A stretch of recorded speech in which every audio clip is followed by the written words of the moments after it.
Okay, so if you are tuning into this podcast, we are recording this on the same day as our last episode review. So our starter questions, we're going to go ahead and skip. This is going to be a little bit shorter of an episode. Maybe we'll even release it midweek. I don't really know. Yeah, we'll see. Not sure. It's all on my editor because I don't do crap after we record this. I do so little. I manage like 75% of our social media, but that's not hard. No, that's not true. I do our meme videos, and those are killer. We do love the memes. Absolutely. Yeah, that's pretty much why we're here. So talk about Star Wars, talk about lore, and post 100%. memes. Repost memes. I didn't make any of these, but that's the thing is memes are in the public domain, Absolutely. Right? They're the people's jokes. They're the people's jokes. La, da, da, da, da. Welcome to Talk About Tatooine. I'm Andrew. I'm Nathan. And we're twin brothers here to bring you what's new in nerddom and give colorful commentary on our favorite subjects. Welcome to our cantina, grab a drink, and settle in as we set course for realities beyond our own. We're going to get right into it. As Andrew mentioned, we're actually going to be skipping our starter questions because we record 2 episodes per recording session. So we're actually going to be hopping right into today's Bad Batch episode, Season 2, Episode 4, Faster. We're going to go right into our rating Sucked. Out of 1 to 10. This is the So worst bad. episode of the season so far. You said it sucked and it's so bad. Explain just a little bit more. Give us some detail on that and your rating out of 10, please. Listen here, people. Okay, this is my Alex Jones impression. Listen here, people. This episode did not need to be there whatsoever. Do I sound like enough of an idiot? Okay, I'm not going to do that. It was bad. It was stupid. Why this episode didn't? It did basically absolutely nothing. 100%. There is one redeeming factor about this episode, and I will maybe get that to it later. This was the filler of all filler episodes. It didn't make any sense. Why are they even here? Who cares? All of the little stupid side quests that Sid the Trandoshan is sending the Bad Batch on, I'm like, oh my gosh, why are you hanging out with this person? She actively tries to keep you in debt. Her episodes are stupid. She's I'm like, just leave. You guys have a functioning ship and guns. You're not beholden to her. Just leave. Well, and they're not just clone troopers. These are commandos. They could make their way through the galaxy if they wanted to. So I totally get that. Yeah, I'm not a huge fan of Sid. I think this... We'll talk about our theories a little bit more, but I did think this episode did at least one thing for that relationship, and we'll go into that in our third point today. Out of 10, I gave this a 3, just because it was super low anticipation. It was pretty obvious Tech was going to win the race, and it's it played into that of course he was. It's the racing genre trope of winner take all. Oh, we're behind, and now we're going to do a double or nothing bet, and that's how they're going to do it.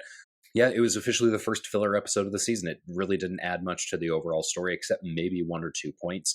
So yeah, I rated this pretty low, 3 out of 10. 0 out of 10. It was a waste of time. It not only was a waste of time and didn't advance the story basically at all, but it was boring. It was so boring.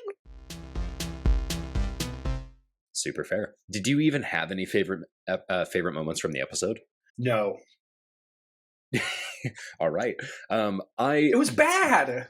I did like that they're kind of introducing more sports into the Star Wars universe, riot racing goes along with pod racing. And do you remember the type of racing that happened in KOTOR, Knights of the Old Republic? Swoop racing. Thank you. So now we have just some additional racing. I thought the addition of guns and shields and stuff was pretty cool. So again, that's kind of, it had a moderate cool factor, and really big redemption here is Ben Schwartz, a hilarious and talented actor, plays the voice of Teo, and I love Ben Schwartz. And so immediately once Teo started talking, I was like, it's Ben Schwartz. I love that guy. That's a great point. So that's why I didn't rate it 0. Ben Schwartz is always a win. I will go from a 0 up to a 1. Ben Schwartz. Thanks. All credit goes to him. He's funny. He's great. He plays Jean-Ralphio in my favorite show, Parks and Rec, and then also plays Sonic and does a really good job. Did you come up with any theories from this episode, or were you just kind of So, blech? So I did not come up with a theory, but I found something on Twitter that I really liked, and I asked the guy. I was like, "Hey, can I credit you with this?" And he said, "He's like, don't credit me. Like, there's probably other people with this idea." Well, I heard it from him first, so I'm going to credit him. All right. Dan SCW, so that's at S Centralized. He tweets, "Do you think the Bad Batch is gradually showing us a place that each of the members belongs and that they'll eventually leave the Batch for? Fighting the war brought them together. What if they don't stay together after it?" So this is a couple things with this. We see Tech. He really finds his place in the riot racing. We see Omega really bond with the treasure hunter in the next episode. I don't remember her name, but I'll have her name when we take notes. And then we also see Wrecker when they go to Kashyyyk in episode 6. Like, That's he really true. bonds with the Wookiees. I think this theory is spot on, because technically episodes 4, 5, and 6 are all filler, but only episodes 5 and 6 are interesting. 5 is kind of meh. 4 is faster, is bad. And then Tribe was great. I loved the episode with the Wookiees. Super excited to see that. We've pretty good relations with the Wookiees. Oh, nailed it. I won't spoil what happens, because like we'll try to keep that to their review. But it's a good one. But this episode, yeah, that's my theory for this episode. I think Dan SCW on Twitter is totally right on. There you go. I think he's spot on. My theory about this is I actually think this episode, and again, this is where some of the points came from. So this is why, again, I didn't just rate it a 1 out of 10.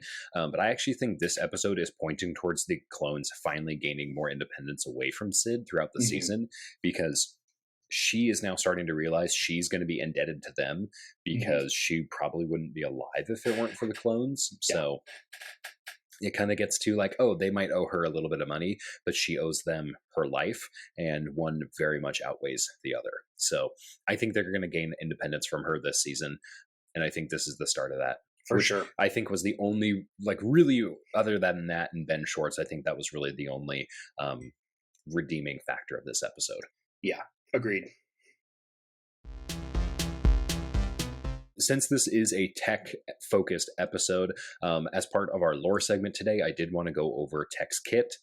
So Tech is exactly that. He's the tech specialist on the team. He's equipped with a DC-17 hand blaster, Katarn pattern battle armor, a helmet capable of translating languages in real time, and a slicer's pad that helps him interface into electronic systems. Tech's genetic enhancements gives him a leaner appearance than other clones. They also give him a superior intellect, sharper than any vibroblade.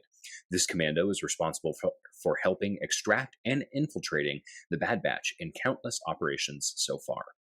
Now, one thing I actually want to say is, because, and this is going to go back to kind of your theories you had pointed out from your friendo on Twitter, is that I don't think Tech is going to end up here. I actually think that's a huge waste of his abilities, because he is so intelligent. Him to end up in like a racing team just because he's like smarter than everyone else, I think that's a huge waste.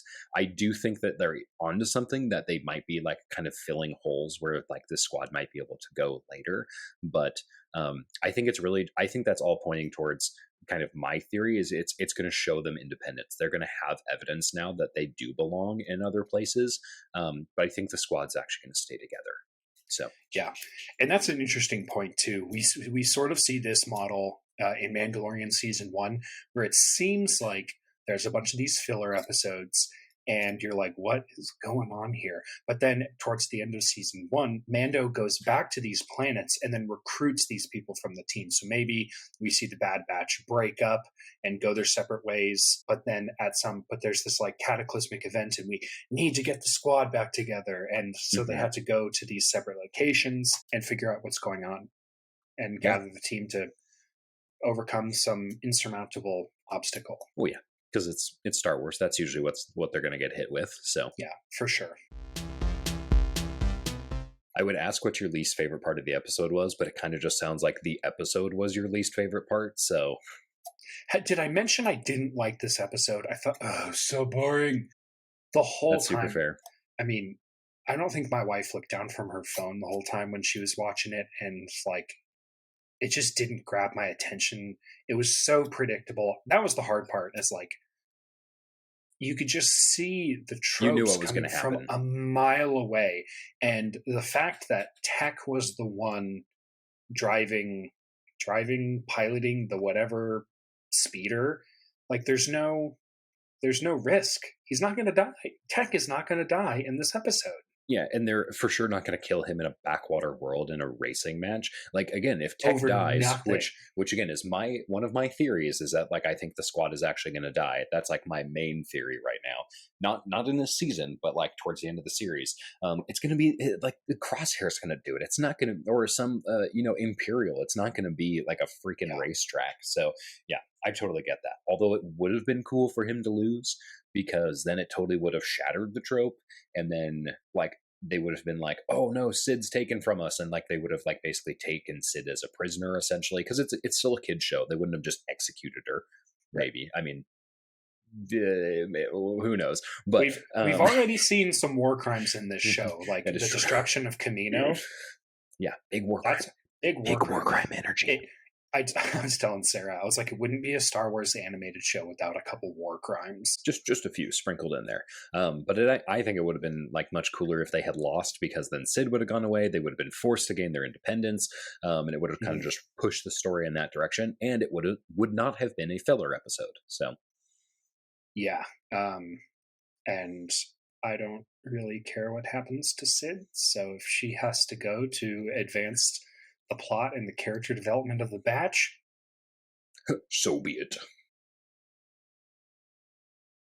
Yeah, overall kind of a lackluster episode. We are excited to talk about some of the newer episodes coming out as well. At time of this recording, we have episodes 5, 6, 7, and 8, which are all out, which does give us a variety of different genres to go into, even inside of the Star Wars universe. So very excited about that. So we do have some different news than we talked about in the previous episode, but we are going to be getting another young adult novel in the High Republic series. This is going to be Quest for Planet X. This comes out on April 4th, authored by Tessa Grattan. The High Republic series is really interesting because it's actually it's a mix of different media types. There's young adult books, there's comic books, there's adult novels, and not like adult like, oh yeah, like it's meant for the Star Wars fans who are still grown. They're grown up, but they're still interested in the series. And so we're actually going to be getting another more of the darker books as well, which is going to be May 2nd. We're going to be getting the Path of Vengeance by Kevin Scott, and Kevin Scott's been writing a lot of these straight bangers. Yeah, just more intense stories.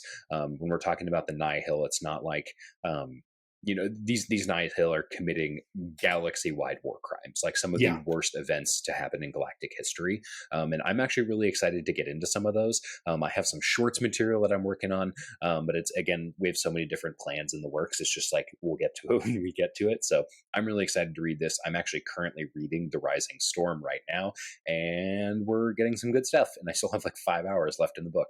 So I listen to the books. I don't read them. Audiobooks for the win.